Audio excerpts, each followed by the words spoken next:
믿음의 원리, 오늘은 두 번째 시간입니다. 그래서 믿음은 예수 그리스도를 아는 것이다라는 그런 주제를 가지고 나누려고 합니다. 복음서를 보면은 많은 사람들이 예수님을 따라다닙니다. 그리고 그들은 병고침을 받고 또 오병이의 기적도 체험하면서 여러 가지 예수님이 권능을 행하신 것을 보게 됩니다. 그런데 그 많은 권능을 보았음에도 불구하고 그 기적을 체험했음에도 불구하고 예수님께서 그 가운데 믿음이 있다라고 칭찬하신 사람은 두 사람뿐입니다. 백부장과 혈루병 앓는 여인이었습니다. 그 백부장을 향해서는 예수님이 이스라엘 중에서도 이만한 믿음은 만나보지 못하였다라고 인정을 하셨습니다. 백부장은 이방인이었습니다. 그런데 그 믿음이 이스라엘에서는 찾아볼 수가 없었다라는 것입니다. 혈루병 앓는 여인을 향하여서는 예수님께서 너의 믿음이 너를 구원하였다라고 그렇게 선포하셨습니다. 그렇다면 그 많은 이스라엘 중에서 그 많은 뛰어난 랍비도 있었고 바리새인들도 있었고 그런 많은 믿음이 좋은 사람들을 겉으로 보기에 우리가 믿음이 좋다라고 인정한 많은 사람들이 있었는데 왜 예수님께서는 이 두 명에게서 믿음이 있다라고 칭찬을 하셨을까? 그들의 믿음은 당시의 사람들과 달랐던 점이 무엇이었을까? 한번 생각을 해보니 그들은 그 당시의 사람들과 다른 점 하나가 예수를 아는 지식이 달랐습니다.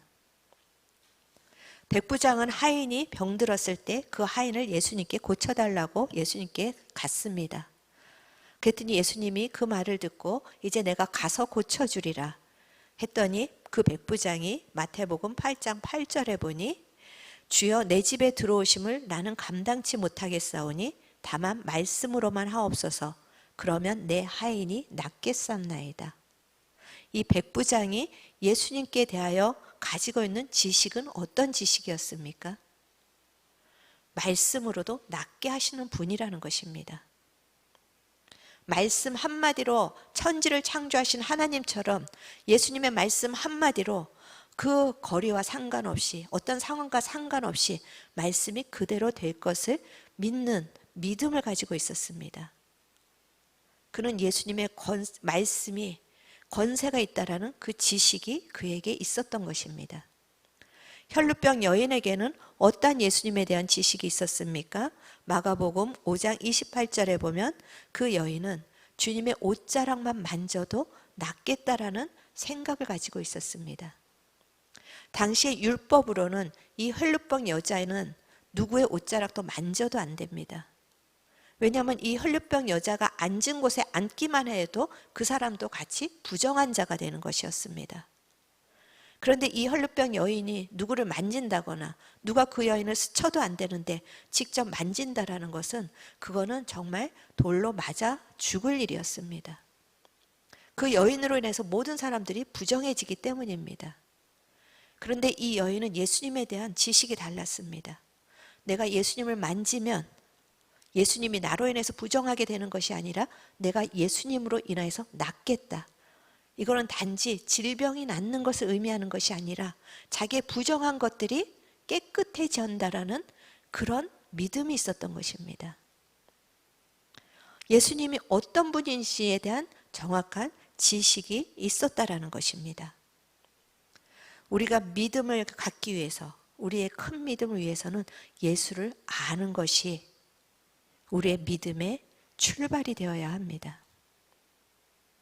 그래서 우리가 지난주에 나눴듯이 그 히브리서 12장 2절에서 믿음의 주여 온전케 하시는 예수를 바라봐라. 믿음은 예수님이 누군가를 아는 것입니다. 요한복음 17장 3절에서 영생은 곧 유일하신 참 하나님과 그가 보내신 자 예수 그리스도를 아는 것이다. 영원한 생명은 예수를 알 때 우리에게 주어진다라는 것입니다. 그리고 요한복음 6장 28절에서 29절에 하나님의 일을 하려면 무엇을 해야 합니까? 하고 유대인들이 물어보자 예수님께서 하나님의 일은 그분께서 보내신 일을 믿는 것이라고 했습니다. 그분을 예수 그리스도를 아는 것이 믿는 것이고 믿는 것이 예수님을 아는 것이고 우리가 믿음을 달라고 기도하는데 우리가 기도하는 것만큼 예수가 누구신지 알기를 축원합니다. 그러나 우리는 다 예수를 어느 정도 알고 있습니다. 십자가에서 죽으시고 부활하시고 우리의 삶의 소망이 되시고 우리가 찬양 중에도 얼마나 예수님을 높이는 찬양을 지금 했습니까? 그런데 정직하게 예수님을 아십니까? 아니면 예수님에 대해서 아십니까? 동사무소 직원처럼 예수님의 정보에 대해서 아십니까? 아니면 예수님을 인격적으로 정말 알고 있습니까? 이것이 우리의 신앙에서 끊임없이 우리가 우리에게 질문해야 되는 문제입니다. 예수님을 우리가 인격적으로 안다라는 거, 그리고 우리가 예수님 사랑합니다라고 오늘 찬양을 정말 마음을 다해서 했는데 우리가 예수님을 사랑한다라는 거, 그것은 무엇이겠습니까? 사랑은 감정이 아닙니다. 우리가 알고 있는 사랑은 감각적인 그런 것이 아니라 정말 사랑한다면 그 사람을 위해서 기꺼이 자기를 내어줄 수 있습니다. 사랑하기 때문에 희생하고 싶어집니다.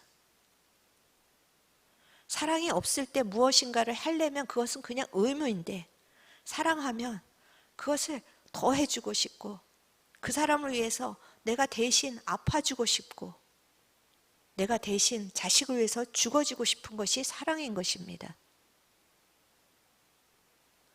그렇기 때문에 우리가 예수님을 안다고 하는 것, 예수님을 사랑한다고 하는 것, 그것을 또 우리의 생각으로 정리할 것이 아니라 성경에서는 그 예수님을 아는 것이 무엇인가 오늘 빌립보서를 통하여서 함께 나누기를 원합니다. 첫 번째, 예수님을 안다라는 것은 예수님이 가장 높은 가치를 가지고 있다는 것을 아는 것입니다. 바울은 예수님을 만나기까지, 예수님을 만나기 전에 그의 가치는 자기의 의였습니다. 바울은 종교적인 열심을 가지고 있었습니다. 그리고 세상에서도 부족함이 없는 사람이었습니다. 그는 그 종교적인 열심과 자기가 가지고 있는 그 모든 힘을 다하여서 예수 믿는 사람을 죽이는 것에 사용했습니다. 바울에게 가치는 하나님을 사랑하는 것은 자기가 행위로 누구보다 뛰어난 것이라고 생각했기 때문입니다. 열심으로 누구보다 더 해야 된다는 것으로 생각했기 때문입니다. 그런데 그가 예수님을 만나고 나니 그가 그동안 가장 옳은 것이라고 붙잡고 있던 가치가 그만 배설물과 같이 여겨지기 시작했습니다. 비교가 됐기 때문입니다.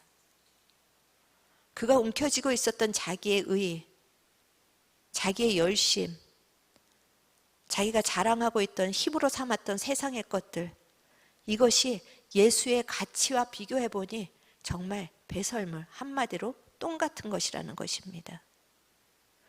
그래서 그 바울은 최고의 가치가 예수님이라는 걸 알기 때문에 그가 그동안 의지하고 움켜쥐고 있었던 것들을 배설물로 여기고 내려놓을 수 있었던 것입니다.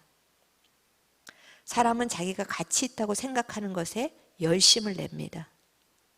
자기가 가치 있고 자기한테 의미 있는 것에 돈을 투자하고 시간을 투자합니다.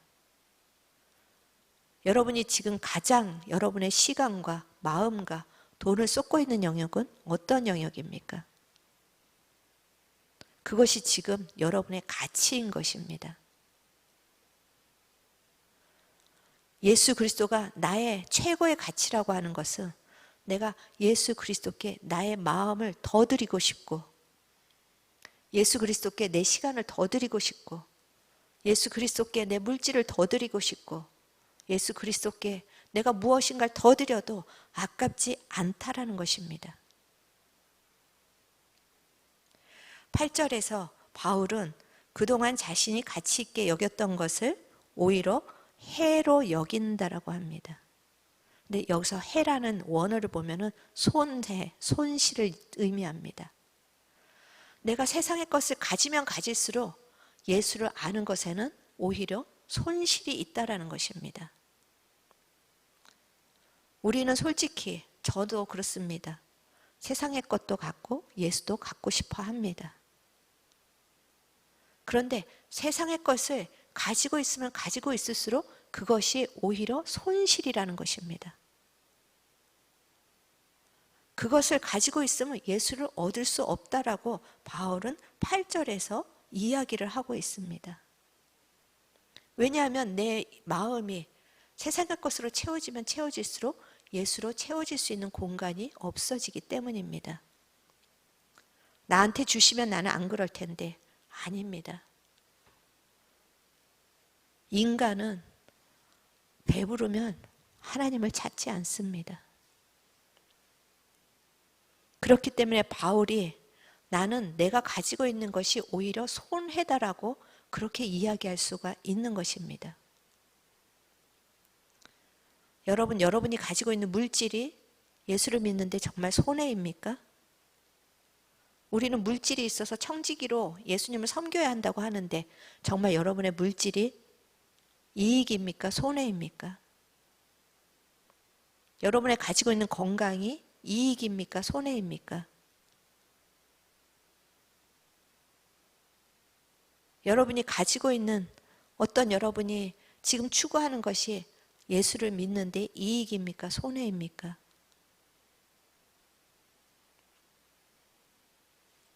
우리에게는 그것을 솔직히 말해서 놓을 수 있는 힘이 없습니다.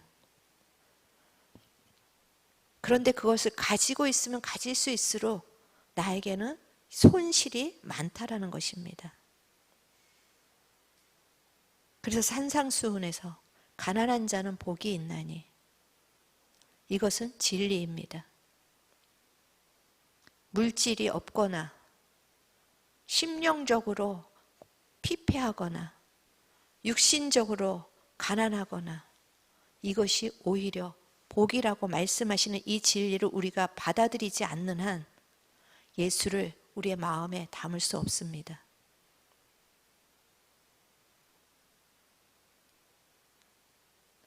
그렇다고 우리가 뭐든지 다 없어야 된다는 것이 아닙니다. 하지만 우리가 가지고 있을 때, 만족이 있을 때 그것으로 우리는 예수를 얻을 수 없다는 것은 이것은 어쩔 수 없는 영적인 진리입니다. 세상도 갖고 예수님도 가질 수 없습니다. 그래서 바울이 자기를 끊임없이 쳐서 복종하는 것입니다. 날마다 자기를 죽이는 것입니다. 갖고 싶은 욕구들을 날마다 쳐서 이것이 내가 추구해야 될 가치가 아니라는 것을 계속 손익 계산을 하는 것입니다. 예수를 세상의 것들을 잃어버리면 곧 예수를 얻음이라. 이 얻음이라는 단어도 이익이라는 원어를 가지고 있습니다. 여러분이 매일매일 손익 계산을 하지 않으면 예수를 최고의 가치로 둘 수 없는 것이 우리의 현실입니다. 여러분 뜻하지 않게 원하지 않았는데 건강을 잃으셨습니까? 물질을 잃으셨습니까? 심령이 공고합니까? 억울할 것이 아니라 오히려 기회로 삼으시기를 바랍니다. 예수를 얻을 수 있는 기회가 되시기를 주님의 이름으로 축원합니다. 그러면 누구보다도 복 있는 사람이 되는 것입니다. 세상의 복은 휴지 조각입니다. 잠시 우리에게 시원함을 줄 수 있지만 나중에는 아무것도 없어지는 휴지 조각에 불과합니다. 여러분 진짜를 추구하십시오. 예수 그리스도가 여러분의 인생의 최고의 가치인 것을 믿음으로 바라보고 날마다 여러분이 손익 계산을 하시면서 세상의 것을 버리고 배설물로 또 여기고 예수를 붙잡으시는 그런 은혜 가운데 나가시기를 축원합니다. 그렇지만 우리의 힘으로 그것이 안 됩니다. 이 최고의 가치 우리가 그렇게 결정할지라도 우리가 이것을 실제로 봐야지만 알아야지만 그 길을 갈 수 있다라는 것입니다. 그래서 성령께서 바디메오 그 맹인의 눈을 열어주신 것처럼 오늘 이 밤에 우리의 눈을 열어주시기를 축원합니다. 하나님, 나는 아직도 이 영적인 가치를 잘 모르겠습니다. 배운 지식으로 너무나 잘 알지만 아직도 내 마음속에는 그 가치가 최고의 가치가 아닙니다. 하나님, 영적으로 막혀있는 나의 눈을 열어 주시옵소서. 바디메오가 예수님이 지나가신다는 소리를 듣고 소리를 지르러 다윗의 자손이여 나로 보게 해달라고 그렇게 외쳤듯이 오늘 이 밤에 외치는 시간이 되기를 바랍니다. 우리 에베소서 1장 17절에서부터 19절 이 말씀을 붙잡고 오늘 이 밤에 우리의 눈이 열리기를 외치기를 소망합니다. 같이 읽으시겠습니다. 우리 주 예수 그리스도의 하나님 영광의 아버지께서 지혜와 계시의 영을 너희에게 주사 하나님을 알게 하시고 너희 마음의 눈을 밝히사 그의 부르심의 소망이 무엇이며 성도 안에서 그 기업의 영광의 풍성함이 무엇이며 그의 힘의 위력으로 역사하심을 따라 믿는 우리에게 베푸신 능력의 지극히 크심이 어떠한 것을 너희로 알게 하시기를 구하노라. 아멘. 우리의 눈을 밝히셔서 그 놀라운 것들을 볼 때 우리는 바울과 같이 세상의 것을 배설물 여기고 해로 여길 수 있을 것이라고 믿습니다. 하나님이 자기의 뜻대로 구하는 것은 반드시 주시겠다고 하는데 하나님이 주시고자 성경에 기록한 것을 우리가 붙잡고 기도하는데 왜 안 주시겠습니까? 저는 반드시 주실 것이라고 이 시간에 예수의 이름으로 선포합니다. 여러분이 전심으로 구하고 진실로 구할 때 반드시 우리의 눈을 열어주실 것입니다. 그래서 우리가 이 땅에 살지만 하늘에 사는 사람과 같이 살아가기를 축원합니다. 두 번째로 우리가 예수 그리스도를 알기 위해서는 예수님의 고난과 부활에 참여해야 합니다. 10절에서부터 11절에 예수님에 대해서 알미라는 것은 십자가에서 죽은 예수님을 믿으면서 연합하는 것이라고 이야기를 하고 있습니다. 죽는다라는 것, 그것은 우리가 옛사람이 죽는 거 다 지식적으로는 알고 있습니다. 그리고 믿음으로 선포할 때 이루어집니다. 하지만 그 작업은 쉬운 작업이 아닙니다. 오늘 우리 이 말씀 3절에 보면은 육체를 신뢰하지 아니하는 우리가 곧 할례파다. 할례라는 게 무엇입니까? 표피를 베는 것입니다. 그동안 내가 중요하게 여겼던 것, 좋아했던 세상의 것들을 잘라내는 우리 안에 그 훈련이 필요하다는 것입니다.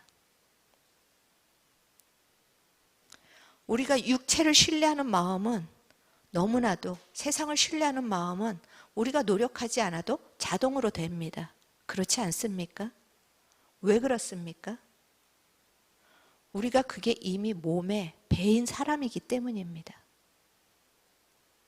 그것이 배었기 때문에 내가 생각하고 믿음으로 선포하는데도 여전히 우리는 육체를 신뢰하는 성향들이 계속해서 나를 주장합니다. 다음 주에 굉장히 중요한 것을 나눌 건데 그것을 우리가 어떻게 처리해야 하는 것은 다음 주에 더 자세하게 우리가 실질적으로 실습하면서 해볼 것입니다. 그런데 이것을 잘라내고 끊어내야지만 우리가 부활에 참여할 수 있다라는 것입니다. 예수님께서 이미 우리가 그런 존재가 되도록 단번에 그 일을 이루셨습니다. 하지만 우리가 우리 삶 속에 이게 실제가 되도록 계속해서 우리는 믿음으로 그것을 끌어당겨야 합니다. 우리 안에 있는 예수의 생명을 우리가 예수를 의지하고 성령을 의지하는 것을 계속해서 우리가 믿음으로 활성화시켜야 된다는 것입니다. 그럴 때 우리가 옛사람을 자꾸만 끊어내고 베어내고 그리고 내 안에 계신 예수의 생명을 그 부활에 내가 활성화시키면서 연합할 때 우리는 예수님을 알게 될 것이고 닮아가게 될 것이고 예수님처럼 능력 있게 살 수 있을 것입니다. 그래서 우리가 그 예수님의 십자가가 우리의 삶 속에 실제가 되도록 이제 우리가 그 훈련을 믿음으로 해야 된다는 것입니다. 그리고 이제 세 번째로 우리가 예수를 안다라면 이제는 그 가치를 위해서 달려가야 된다는 것입니다. 바울은 최고의 가치를 깨달았을 때 그것으로 만족하지 않았습니다. 그것을 놓치지 않기 위해서 그 다음에 투쟁적으로 살았다는 것입니다. 11절에 보면 어떻게 해서든지 부활에 참여하려고 했습니다. 여러분, 어떻게 해서든지 내가 원하는 것을 가지려고 우리가 이 방법 저 방법 다 하지 않습니까? 아무리 애들한테 이거 하지 말라고 말려도 어떻게 해서든지 지가 원하는 거는 다 합니다. 우리가 어떻게 해서든지 내가 원하는 것은 이렇게 합리화시키고 저렇게 합리화시키고 다 합니다. 그런데 어떻게 해서든지 이 예수를 최고의 가치를 두고 최고의 가치를 위해서 이제 12절, 14절에 달려간다. 이 달려간다라는 건 그냥 달리게 하는 게 아니라 바짝 뒤쫓는다라는 것입니다. 어떻게 해서든지 예수를 바짝 뒤쫓아 가셔야 합니다. 사람들은 지금도 세상의 승진과 물질과 건강과 그런 거를 얻기 위해서 얼마나 달려갑니까? 정말 운동을 해서 저 사람 정말 튼튼해 보인다. 하루 종일 헬스장에서 산다고 합니다. 물론 우리가 건강을 위해서 우리가 운동도 해야 됩니다. 그러나 디모데에게 바울이 예수님의 말씀을 전했습니다. 세상의 것들은 그 육신의 그 훈련도 유익하지만 경건의 훈련이 더 유익하다고.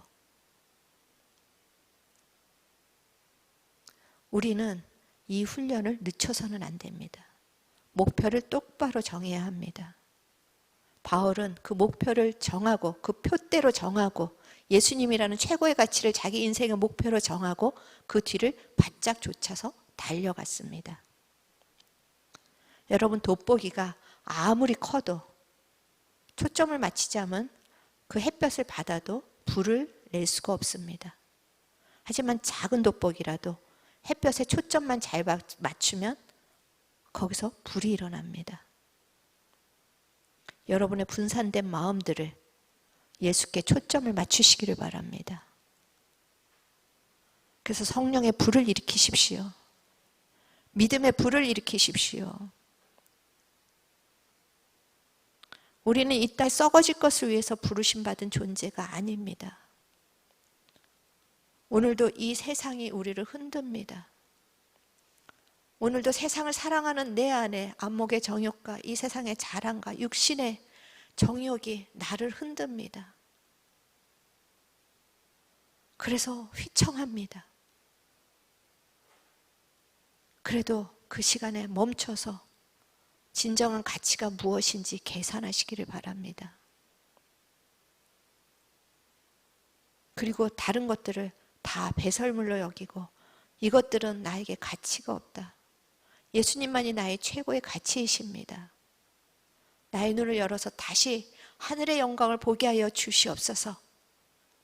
그렇게 그 자리에서 다시 예수님께 눈을 맞추고 예수님께 마음을 맞출 때 여러분 안에서 성령이 불일 듯이 일어날 것입니다. 그리고 나는 이제는 이 땅의 것을 사는 자가 아니라 영원하신 하나님의 나라를 위해서 사는 자입니다. 예수님이 나의 최고의 가치요, 내가 따라갈 표대요, 예수님이 나의 생명이요 능력이라는 것을 여러분이 마음의 중심에 가지고 있다면 하나님께서 반드시 여러분을 영광스럽게 세우실 것입니다. 여러분이 알고 있는 지식으로 말하지 않기를 바랍니다. 우리가 배운 지식으로 예수님은 이런 분이야, 그건 소용이 없습니다. 말의 능력이 있는 것이 아니라고 했습니다. 말의 능력이 있는 것이 아니라 내 안에 진정으로 어떤 것을 사랑하느냐, 이것이 능력인 것입니다. 이 시간에 여러분이 거짓된 고백들이 있다면 다 예수님의 보혈로 씻어지기를 바랍니다. 그리고 진정한 고백들이 우리가 일어나기를 원합니다. 예수님이 나의 최고의 가치입니다라고 고백하는 그 고백이 하나님의 귀에도 들려지는 진정한 고백이 되기를 축원합니다. 그래서 우리 함께 예수를 향하여서 세상의 것들은 배설물로 여기는 우리 진리등대교회가 되기를 원합니다. 함께 이것이 진정한 가치라고 서로를 격려하면서 달려가는 우리 되기 정말 간절히 소원합니다. 이 예수가 이제 우리의 바라는 것들의 실상이요, 우리의 보지 못하는 것의 증거가 되기를 원합니다. 그래서 예수님을 더 깊이 알고 예수님을 더 얻고 예수님 안에서 발견되고, 세상에서 발견되는 자가 아니라 예수님 안에서 발견되고 예수님 안에서 기뻐하는 최고의 인생, 그 인생으로 함께 일어서시는 밤이 되기를 축원합니다.